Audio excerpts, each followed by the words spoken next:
The day started like any other in early January. Gray sky, cold air, and the familiar hum of our old furnace rattling through the floorboards. I had just made myself a mug of instant coffee when I heard it. Dad's voice from the kitchen. "Vesper, can you come in here a minute?" That tone always carried weight. It wasn't warm. It wasn't concerned. It was the kind of tone that said, "This isn't a conversation. It's a decree." I walked in, still in my work hoodie from my shift at the clinic, and there they were, both of them. Mom, sitting with her hands folded neatly in front of her. Dad at the head of the table, unreadable as ever. There was a clean white envelope on the table, my name typed across it in bold. Dad tapped it once. "This is just part of becoming a responsible adult." I picked it up, opened the flap, and slid out the document. A breakdown of charges, itemized like I was applying for a mortgage. Rent, $800. Utilities, $300. Contribution to household maintenance, $400.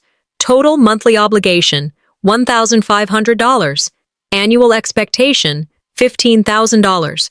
I blinked, trying to process. "You're charging me rent?" Mom smiled, the same condescending smile she used when correcting servers in public. "You're not a child anymore, sweetheart. You live here, you contribute." I looked up. "But I help out already. I buy groceries, I fixed the Wi-Fi last month, and Dad cut in. "This includes your space in the house, utilities, Wi-Fi, and we cleared out the garage for you." I stared at them, 1,000 words lining up on my tongue, but I swallowed them all. Instead, I nodded slowly, as if I was processing a math equation. "You're not charging Thorn," I finally said. Dad didn't hesitate. "Thorn is still finding his path," Mom added gently. "You have a stable job, sweetie. 2, actually. It's time you take accountability." My hands curled into fists under the table. My jaw clenched so hard it hurt, but I didn't say what I wanted to. Not yet. "I see," I said, flat. "So, what? This starts now?" Dad gave a brief nod. "End of the month. First payment due February 1st. And late fees will apply. $50 per missed day." I didn't speak again. I just folded the paper and tucked it into my hoodie pocket. "Great talk," I said quietly, and walked out. The garage smelled like rubber and wet cardboard. Sure, they had cleared out a few boxes, tossed down an area rug, and hung a string of LED lights along the rafters like it made it cute. There was no insulation, no windows, and no door lock. My breath fogged the air in front of me. "You'll have privacy," Mom had said earlier when she followed me out to explain. "And Thorn needs the guest room for his streaming setup." I glanced over at the corner where the water heater whined like it hated being alive. "Yeah, this is great." Mom brushed her fingers through her hair and said, "We all adapt." "You're so resilient, Vesper. You've always been good at making things work." Adaptable, I thought. That's what they called it when they didn't want to say disposable. I spent the next hour dragging in the few things I'd brought back home. Some clothes, my laptop bag, 2 small crates of personal stuff from college. The mattress on the floor still smelled faintly like Thorn's old gym socks. They hadn't even changed the sheets. I plugged in the space heater I'd bought off Craigslist. It coughed once, then roared to life with a metallic groan. The little orange coils glowed in the dark. I huddled next to it, rubbing my hands together. At least I had warmth now, however temporary. I heard the door creak open behind me. Thorn stood there, sipping a protein shake, gaming headset still looped around his neck. "You moved in already?" he asked, nodding toward my crates. I didn't look at him. "Apparently, I have until the end of the month. Rent starts soon, remember?" He snorted. "Man, they went through with that. Harsh." I turned then, meeting his eyes. "You knew?" Thorn shrugged like it was nothing. "It's not personal. You're an adult, right? Pay or get out. Simple." My mouth went dry. My brother, who hadn't held a steady job in over a year, who lived in the warm guest room with the 60-inch TV I helped buy, was parroting my parents' line like it was gospel. "No hard feelings," he added, smirking as he took another sip of his shake. I didn't respond. I just sat back on the edge of my makeshift bed and exhaled. Thorne left without waiting for a reaction. Later that night, I unpacked a few more things, trying to make sense of my new living arrangement. I arranged my books along a splintered shelf, tried to block the cold draft seeping through the bottom of the garage door with an old towel. Then, as I bent down to plug my phone charger into the extension cord I'd run from the kitchen, I noticed something taped to the back of the breaker box. Another envelope. I pulled it off carefully. My name was typed again, bold and centered. A second document sat inside, something thicker, more formal. I unfolded the first page and felt my stomach drop. I didn't even know they'd printed a lease for me, I whispered, until I saw my name typed in bold again. I stood in front of the breaker box, the new envelope crinkling in my hand. The paper was heavier than the last one, thicker, more official. It had that slick, glossy finish that screamed legal. Bold font. My full name. I already hated it before I even opened it. Inside was a lease agreement, not a printout from some online template, but a fully formatted document, complete with backdated lines, signatures, and initials in my parents' unmistakable handwriting. This wasn't a recent thing. They'd prepared this before they even told me I owed rent. A chill that had nothing to do with the concrete floor ran through me. I scanned line after line, my pulse getting louder in my ears. It was real, enforceable. They'd already decided I was a tenant, weeks ago. The door from the kitchen creaked open, and Mom stepped halfway down the garage steps, a wine glass in hand like she was greeting company. "Oh good, you found it," she said, smiling as if she'd left me a plate of cookies. I held the papers up. "You drew this up before our little talk, didn't you?" She took a sip and nodded. "We wanted it to feel professional. You're an adult now." "Professional," I repeated, unable to keep the edge from my voice. "You know what would have been professional? A conversation." Mom waved it off. "Planning is not betrayal, dear. It's parenting. We're teaching you real-world boundaries." "Is that what this is now? Boundaries?" I asked. "Because it feels a hell of a lot more like exile." She didn't flinch. "You've always been dramatic." I stood there, lease still in hand, staring at a woman who saw no problem with what she'd done. A woman who, for all her performative warmth, had legally cut her daughter out of being family without so much as a heads up. I said nothing more. I didn't trust what might come out of my mouth. Later that night, I took the trash out around back. I needed air. The alley behind our house was always quiet, lit dimly by one stubborn street lamp. Eris Halstead, our next-door neighbor, was out there too, dragging her cans to the curb. She looked over and gave me a tired nod. "Living out of the garage now, huh?" I half smiled. "Guess word gets around." Eris shrugged. "Not word, just déjà vu. They did the same thing to my nephew when he moved back in. 3 months in the attic, then they said he was disrupting the energy of the house. He left in the middle of the night." My throat tightened. "They what?" She leaned against her bin. "They've got a pattern, Vesper. Dress it up in rules and paperwork, but it's still the same game. Financial boundaries, independence, personal growth, it's all code. What it really means is, you're not wanted unless you're paying for the privilege." I didn't respond. I couldn't. It was like someone flipped a switch and the whole system finally lit up. "They use the same trick," Eris added. "Make you feel like you chose it, but you didn't." I nodded slowly. "Thanks, Eris." "Just check the deed while you're at it," she called after me. "Make sure your name was ever on it in the first place." I went back to the garage with a new kind of fire building in my chest. The cold didn't sting anymore. It couldn't compete. Thorne was waiting just inside, leaning against the frame with his usual smugness, arms crossed like he was guarding a VIP lounge. "Mom says you need to sign the lease tonight," he said casually. I stared at him. "And if I don't?" He tilted his head. "Then maybe garage goes to someone else. Airbnb's real hot right now." I blinked once, then stepped past him, not bothering to answer. He followed me with his eyes, but didn't move. Before he turned to leave, he tossed something toward me, a granola bar, landed near my duffel bag with a soft thud. "A little something to hold you over. You looked hungry earlier." I didn't look at him. I didn't need to. And when the door closed behind him, I sat down on the edge of the mattress. My fingers were trembling, not from weakness, but from restraint, from the weight of 1,000 things I wanted to say, and the clarity that none of them would matter to people who had already decided I didn't.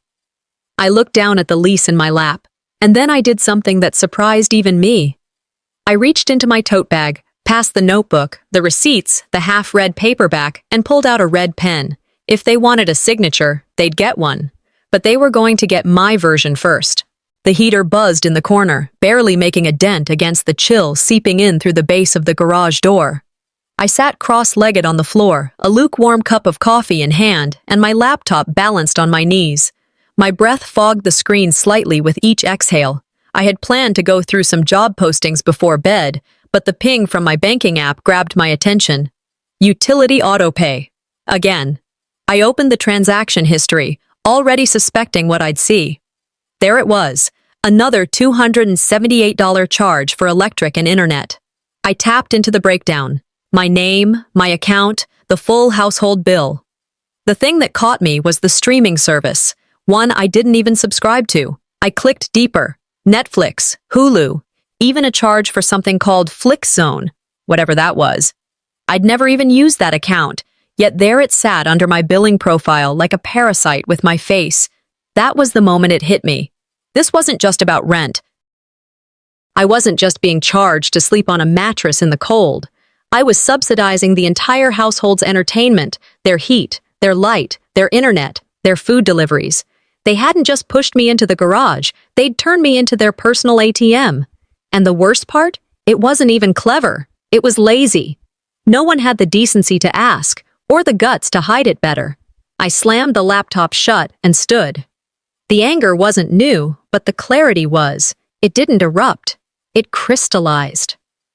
I walked inside through the back door, past the hallway with the family photos that hadn't changed since Thorne's high school graduation. None of me, of course. I pushed the laundry room door open, planning to switch out my clothes before the dryer reset. There he was. Thorne, sitting on the floor, surrounded by packaging, grinning like a kid on Christmas. A brand new PS5 sat on his lap, glossy and untouched. He looked up at me like nothing was strange. "Hey," he said, tapping the controller. "Thing finally came in. My channel sponsor shipped it direct." I leaned against the doorframe. "That right?" He nodded. "Yeah. Perk of being a digital personality, I guess." I didn't answer. Instead, I walked past him, opened the dryer, and started folding my shirts one by one. Later that night, I went back to my laptop and searched for any recent high-cost transactions. One stood out, $549.99 from Gemware Tech. It was labeled as a business tool, but the delivery address? Right here. Same day the console showed up. I didn't bother knocking. I pushed his door open and tossed a printout of the charge onto his desk. He looked up from his gaming chair. "What's this?" "You tell me." "Looks like your sponsor used my card." He picked up the paper and frowned. "I thought that was from the house fund." I laughed. Not loud, just sharp. "There is no house fund, Thorne. There's me. Just me." He shrugged. "Chill, Vess. You're the one working. It's not like I'm buying weed or something. That's not the win you think it is." He spun back around to his monitor, and just like that, it was dismissed. He didn't deny it. He didn't apologize. He didn't even blink. I returned to the garage, sat back down on the concrete floor, and opened a blank spreadsheet. At the top, I typed, "Expenses they forgot were mine." Every charge, every bill, every delivery order they'd snuck under my account. I logged them one by one with dates and totals. I color-coded the categories. I added late fees, just for myself. The spreadsheet became my silent protest, my ledger of betrayal. And as the list grew, something in me began to settle. I wasn't just going to take this. I was going to track it, measure it, and one day show them the invoice they never expected. When I finished inputting the latest set of charges, I leaned back and stared at the document. The total climbed past $3,200. I hadn't even been back 2 months. Then I scrolled up. Something caught my eye. One entry dated nearly 3 months ago. 3 months? I clicked on it.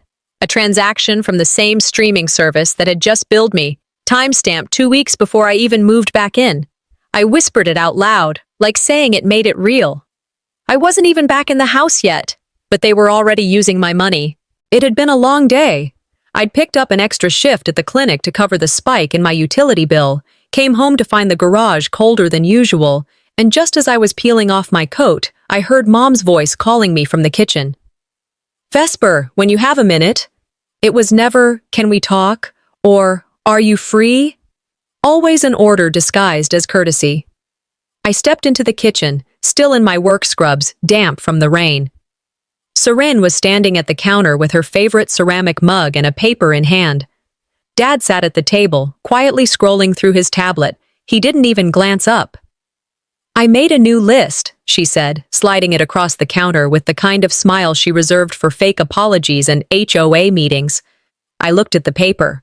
Shared household responsibilities, it said in her tidy handwriting. The list was detailed. Grocery shopping, cleaning the fridge, sweeping the porch, organizing the pantry, doing dishes on non-cooking nights.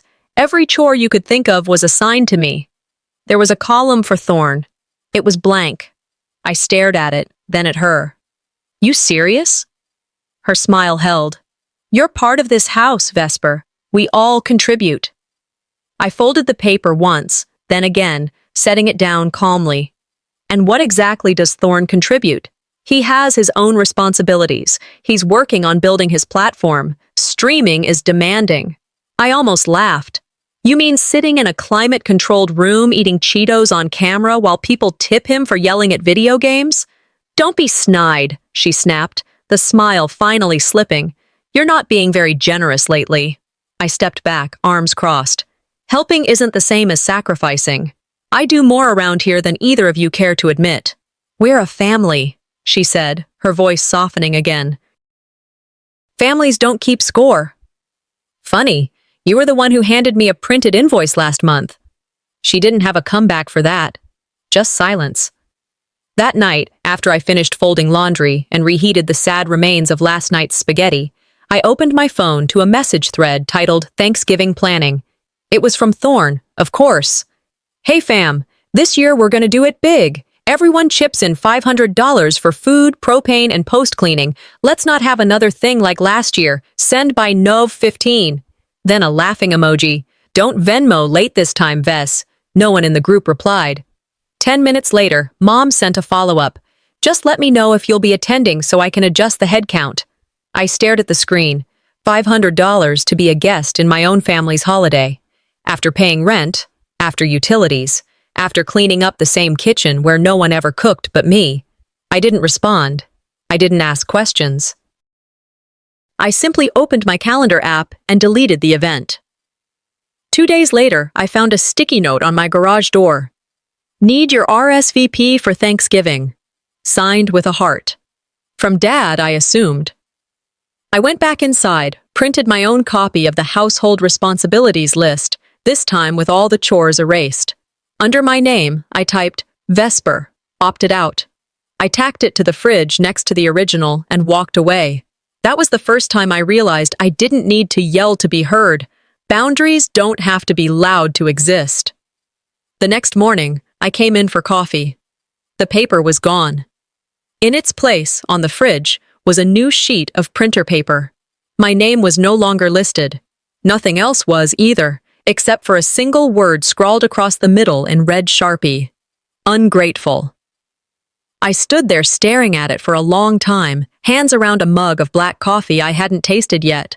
For a family obsessed with respect, they sure liked permanent markers. The word was still there the next morning, bold, red, and slightly smeared from condensation off the fridge door. Ungrateful. I stood in the kitchen holding my coffee mug like it might anchor me. Seren sat at the table, swirling her tea bag in slow, precise circles, reading the local paper like nothing was taped 10 inches from her face. I tapped the paper. That you? She didn't even glance up. We all express ourselves differently. I let the silence linger. That wasn't expression. That was erasure. Seren finally met my eyes, her smile polite but condescending. You're choosing to interpret it that way. Words mean things, Mom, I said, calmly now, not flinching. You don't get to label me because I stopped saying yes. Saren's teacup paused midair. That was the first time she didn't have a ready reply. That same afternoon, while sorting through receipts and adding totals to my ever-growing spreadsheet, my email pinged with a subject line I wasn't expecting. Gas usage alert. February. It was from Dad. Forwarded straight from the utility company. His message said, $80 over usual. What's going on? 5 minutes later, Thorne stuck his head in the garage like he was delivering a pizza, not a passive-aggressive accusation. Space heater chewing through gas again? He asked, a fake smile plastered across his face. I didn't look up. It's electric, which I pay for, by the way. He walked in, leaned against the wall. All I know is the bill's higher and you're the new variable. Dad says it's not sustainable. I stood, walked past him into the kitchen, and pulled my printed spreadsheet from my folder in the cabinet. Yes, I had a folder now, with dividers and color-coded tabs. I slapped it on the kitchen counter and slid it toward him. Here, I said, read it. Everything I've paid since I moved back. Rent, gas, groceries. Even the Amazon Prime you used to order your stupid ring light. Thorne picked it up, flipped a few pages, and snorted. Jesus, you made a whole budget report? I leaned in, deadpan. You're not the only one who knows how to run a channel. He rolled his eyes and left it sitting there. Later that evening, I went to update the file on my laptop and double-check my healthcare appointment for next week. I logged into the provider portal like usual, but something was off. My profile was grayed out. I tried again. Same result. So I called the provider. Ma'am, the rep said after a few minutes of checking, your account was removed by the primary policyholder 3 weeks ago. We mailed a notice to the registered address. Of course they had. I just never saw it. I ended the call, closed the laptop slowly, and stared at the ceiling of the garage for a long minute. You stop feeling like family once the coverage ends. The next day, Nerwin invited me to join him and Mom for coffee on the porch. I'd barely had time to change out of my work scrubs. Just us, Saren said, pulling out a third chair like this was some gentle reunion, not a strategic ambush. We've been thinking, she began, setting a biscotti on a napkin as if a sweet snack could soften the blow. Maybe we were too rigid with the lease. Nerwin chimed in, voice firm but measured. Let's pause it for a month. Just contribute half. In the meantime, let's reflect on the energy you've been bringing into this home. I looked at both of them, not with rage, but with an exhausted kind of clarity. I'm not reconsidering anything, I said. I'm re-evaluating everything. Saren's brows lifted slightly. That sounds like a threat. No, I said. That's called listening to myself. Something I should have done a long time ago. And with that, I stood and walked inside, leaving my untouched coffee on the table. That night, while brushing my teeth in the dim light of the garage, my phone buzzed. Notification from my credit card app. $110. Purchase at Game Tech Supply. Status, processing item, gaming chair, Thorne Calder. They didn't just ignore my warning, they doubled down. It was Saturday afternoon. I'd just finished washing my scrubs when the notification popped up again. Another charge to my card.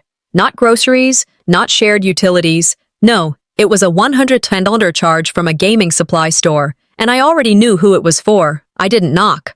I walked straight into the living room where Thorne was reclined, feet on the coffee table, sipping an energy drink like he'd clocked out from a real job. New chair? I asked, nodding toward the box by the door. He didn't even look up. Yeah, sponsor upgrade.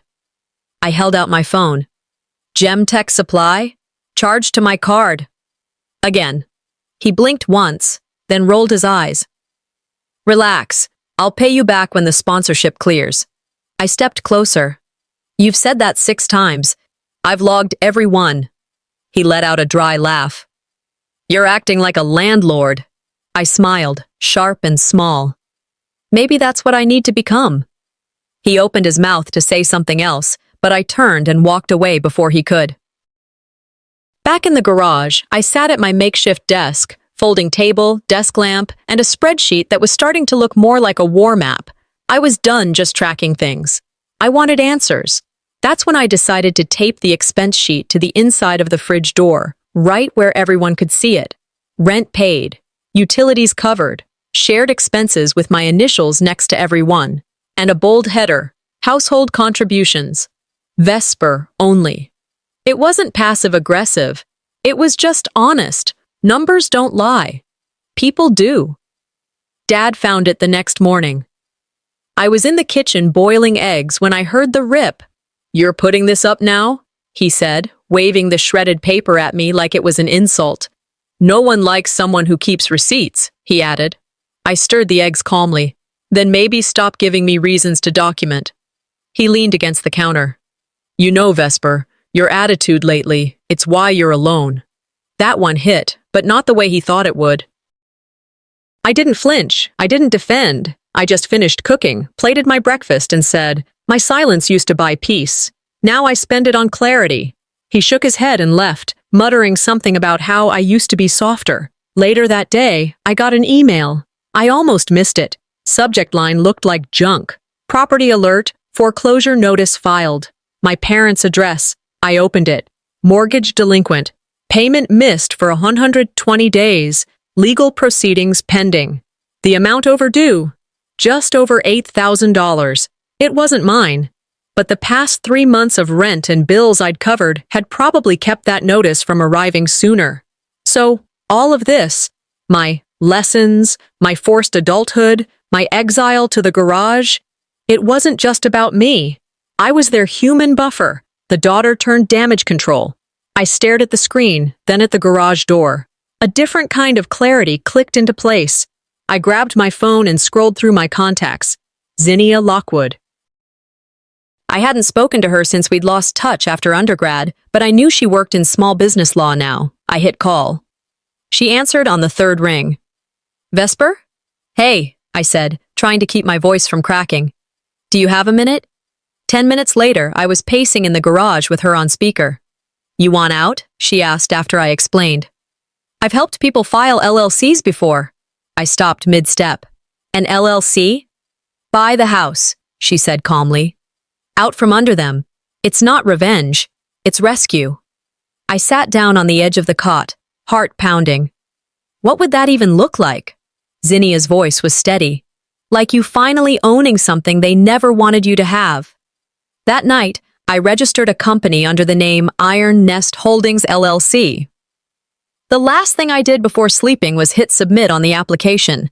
They wanted me to learn responsibility, so I did. Legally, I knew something was wrong the moment I opened my laptop and Netflix asked for a password.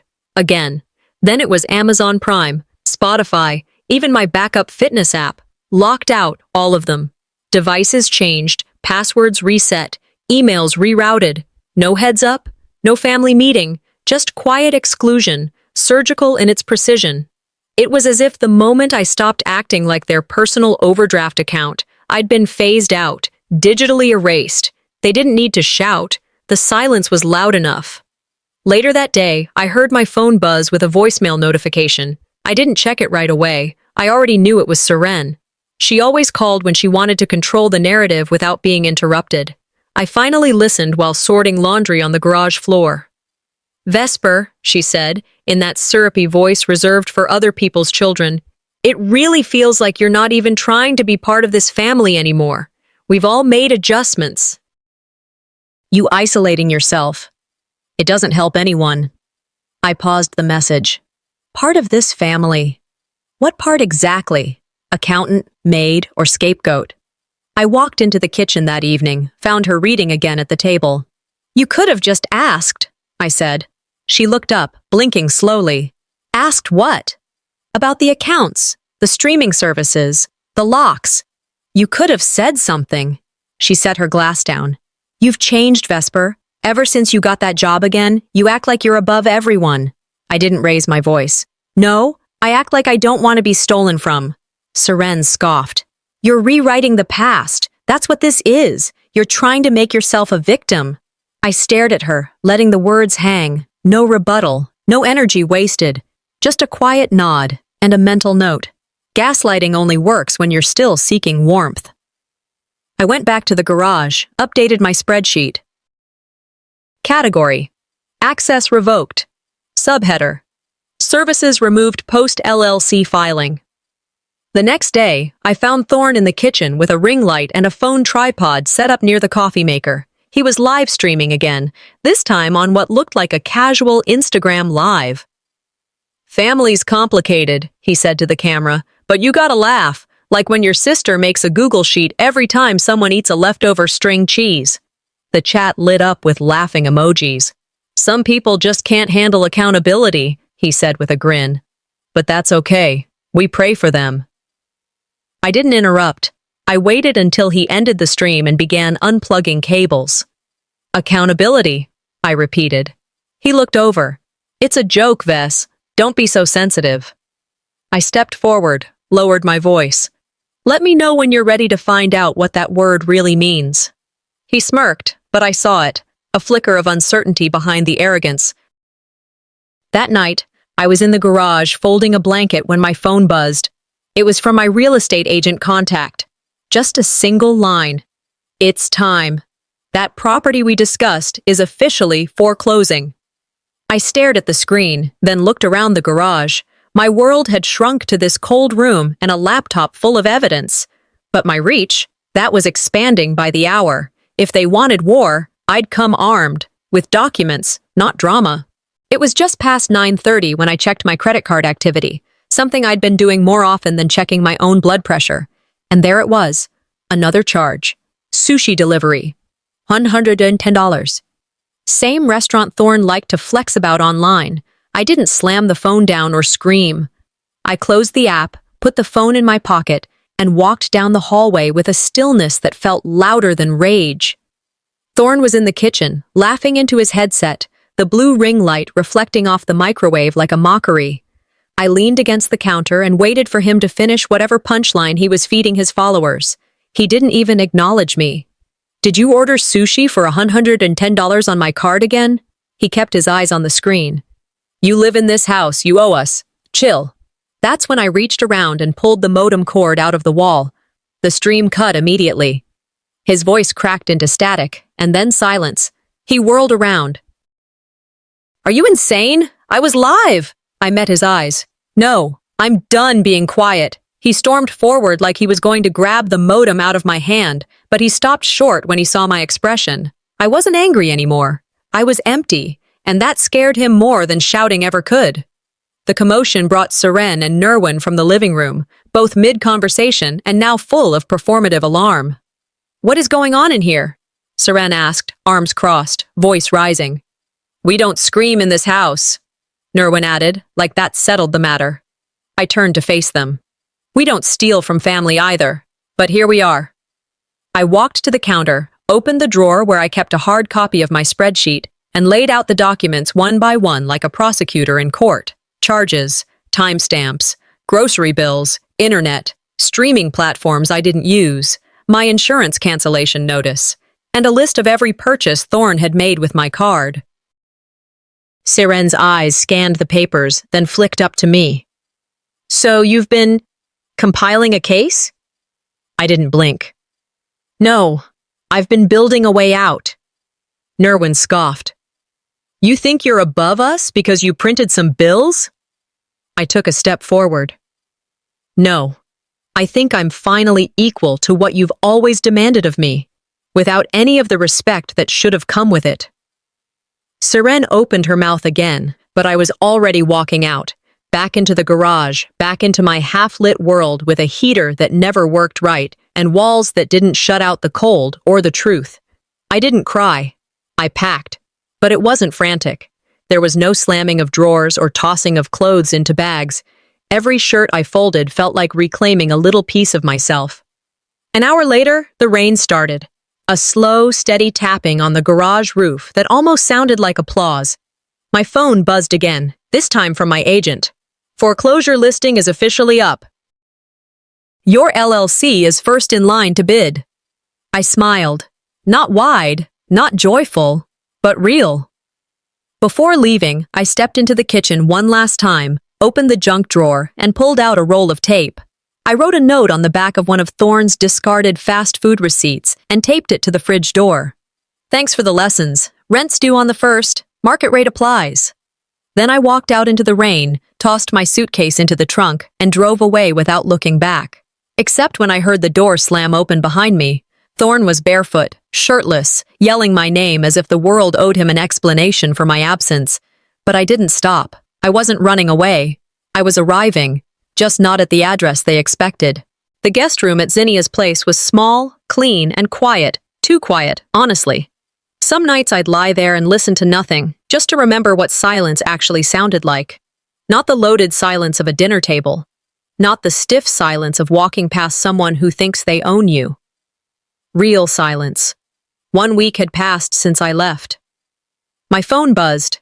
Again. Missed calls. Group texts titled Family Chat that I hadn't opened since the night I packed. Seren had sent a photo earlier that I hadn't expected to see. My garage, empty. Cleaned out, mattress gone, string lights I'd put up dangling in half loops like they'd been yanked down fast. It didn't hurt the way I thought it would. It looked like a place I used to rent, not a home I'd lost. Like a motel room with no checkout desk. Zinnia walked in without knocking, holding 2 mugs. Chamomile or cinnamon? I blinked back to the room. Chamomile, thanks. She sat beside me, handed me the cup. They reaching out again? I nodded, took a slow sip. I'm not answering. Let them talk to each other for once. She raised an eyebrow. You do know you've already won more than you think, right? I gave her a small smile. I'll believe it when it costs them something. And soon, it did. The next afternoon, my real estate agent called while I was walking through Laurelhurst, trying to move my body enough to get my thoughts in order. Trees were still bare, but the sidewalks buzzed with early spring movement, people with strollers, dogs, lives. Your LLC's offer is first in line, the agent said. They've officially entered foreclosure phase. If no one outbids you by end of month, it's yours. I stopped under a cherry blossom tree just beginning to bud. You're sure? We're not just sure, she replied. We're positioned.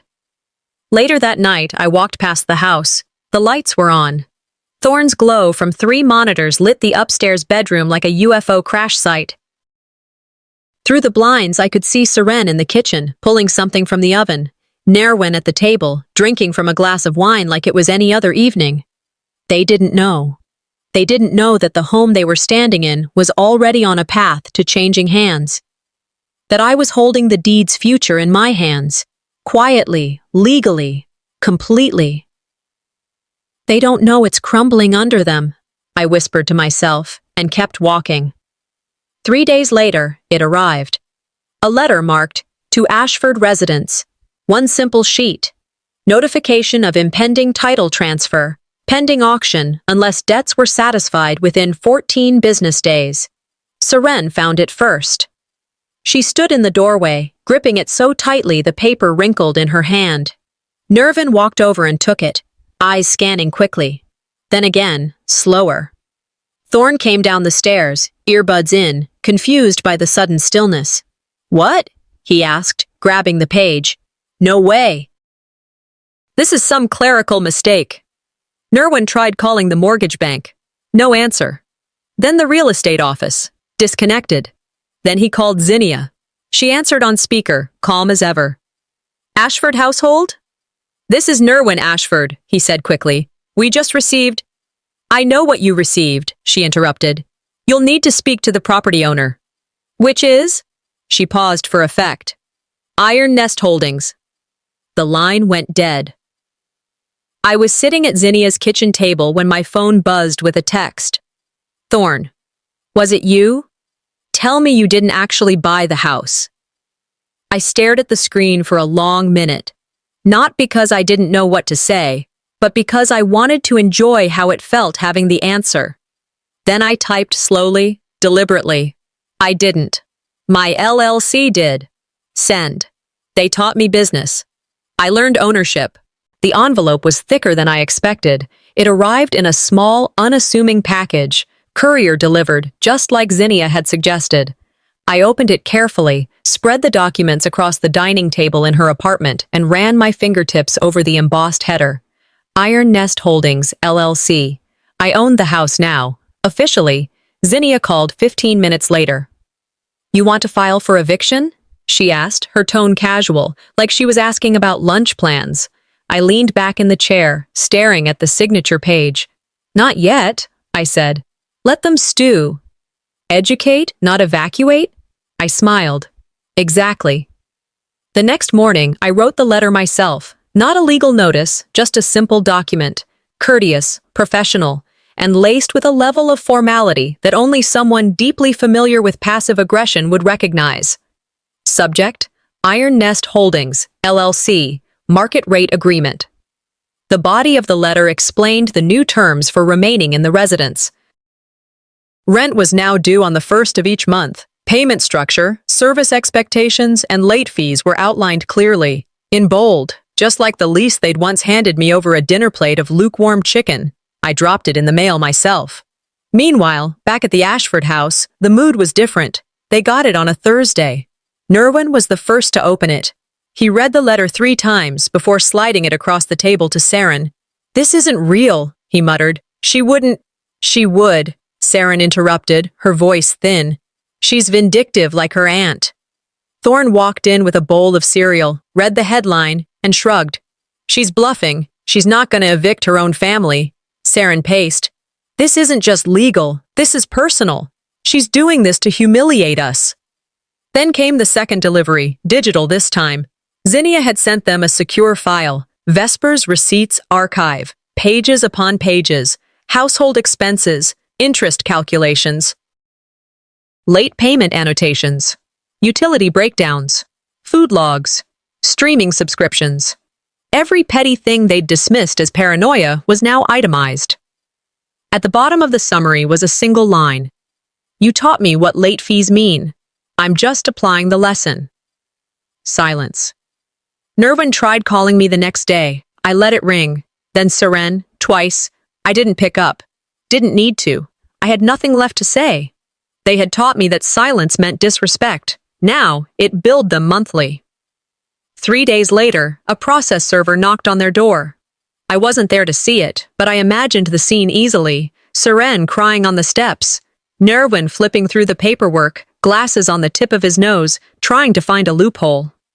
Thorne, silent for once. Zinnia texted later that afternoon. "Zinnia, they want to meet. Should we allow it?" I stared at the screen, remembering all the times they told me to be mature, to stop exaggerating, to know my place. Me, not yet. They haven't felt the full cost. They knew the price when they made the invoice. Now it's due. My new apartment was quiet in a way I hadn't felt in years. Not the suffocating stillness of avoidance or the silence laced with tension, but the kind of quiet that gives space to breathe. It was the sound of no one accusing me, no invoices sliding across dinner tables, no footsteps pacing the hallway after a fight. Just me, a window cracked open to the late March air, and a floor lamp casting soft light over stacked cardboard boxes I hadn't rushed to unpack. Zinnia knocked gently before stepping in, holding an envelope and a thin folder. "Rent's 2 weeks late," she said, setting them on the counter next to the kettle. "Do you want to escalate?" I was seated on the rug with a bowl of cereal. I didn't look up. "Not yet," I said. "Let it sit." She nodded, understanding without needing more. After she left, I opened my email. 3 new messages, one from Thorne. "You proved your point, but we're still family. I think we can talk this out without lawyers." Next was Nerwin. A formal subject line, proposal for rental adjustment. He offered to pay half, suggested I consider the long-term implications of continued tension. Last was Seren, no subject line, just one sentence. "We never meant for things to go this far." I read them all once, then again. Then I left them unread, unopened as far as the inbox was concerned. Digital ghosts. "You taught me that family isn't just blood," I thought. "It's who shows up without needing rent receipts." That night, I sat on my bed, opened a blank reply draft, stared at it for 10 minutes. I typed something short, then I deleted it. They wanted conversation. What they needed was consequence. I forwarded the overdue notice to Zinnia. Subject: initiate next step. Then I reached into my nightstand drawer, pulled out the lease my parents once had me sign. The one with bold text, backdated signatures, and fine print like I was some tenant they didn't want to acknowledge over dinner. I set it in a glass bowl and lit a single match. The paper curled, blackened, and cracked apart in silence. I watched until the flame dissolved into nothing but ash. No yelling, no courtroom, just the end of something I no longer needed. I stood, carried the cooled bowl to the trash, and dumped it. As I turned to head to bed, my phone buzzed. Blocked number. I didn't pick up. I didn't need to. The house was theirs on paper once, but now every ring of my phone sounded like a bill they couldn't pay. Downtown Portland was still quiet when I stepped out of the real estate office. The sky had that overcast blue-gray that always felt heavier than rain. Zinnia held the door for me as we left, her leather briefcase in one hand, a manila envelope in the other. "Congratulations," she said, voice even but not cold. "The house is yours, entirely." I exhaled, not with relief, but with finality. "It always cost me the most," I murmured. "Now it's legally mine." We didn't celebrate. There was no champagne, just a look exchanged between two women who knew the difference between survival and sovereignty. I took the envelope from her hand and tucked inside two documents, one final rent invoice and a 30-day eviction notice, addressed to the Ashford household. I wrote the names in ink on the front. Nerwin, Seren, Thorne. Then I sealed it. The next morning, I watched from across the street as the process server pulled up in a silver hatchback. The same man Zinnia used for all her delivery work, professional, polite, and never rushed. Seren was out front with her gloves on, watering the flower beds like it was any other spring day. She looked up when he approached and frowned. He handed her the envelope, said nothing, just nodded and walked away. I saw her lips part before she even opened it. She knew. Somehow, she already knew. A minute later, Nerwin appeared at the door. He took the envelope from her trembling hands, peeled it open with surgeon's fingers, and read in silence. Then again, then slower. Thorne appeared in the living room window, then vanished like a ghost.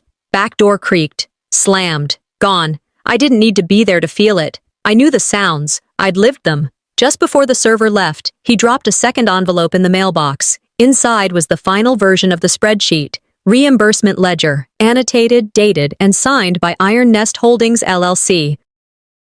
Back in my apartment, I poured myself a cup of black coffee, walked into my art room, and stood in front of a blank canvas I'd had for 3 years, still in plastic, never touched. My phone lit up beside me on the table, missed calls, a cousin from Arizona asking if I'd really kicked my parents out, a former neighbor texting, "This can't be real, right?" Another one saying, "Seren is heartbroken, call her, please." I didn't reply. I didn't even open them. Family had taught me to budget, but they never counted on me investing in myself. I set the phone face down, opened the blinds to let the light in, and grabbed my brush. A knock at the door stopped me. I opened it to find a man in a red jacket holding a bouquet of mixed flowers. Not romantic, just thoughtful, seasonal. He smiled as I signed for them. Then his eyes narrowed slightly, recognition setting in. "I remember you," he said. "From the night it rained. You were outside, crying." In the driveway, I nodded once, surprised he recalled. He smiled again, softer this time. "Saw your name on the deed last week. Had to say, whatever this was, you earned it." He turned and left. I placed the flowers on the table, removed the canvas from its wrapping, and dipped my brush into paint for the first time in years. "No more invoices," I whispered. "Just value." They calculated my worth in rent. I built my worth in equity.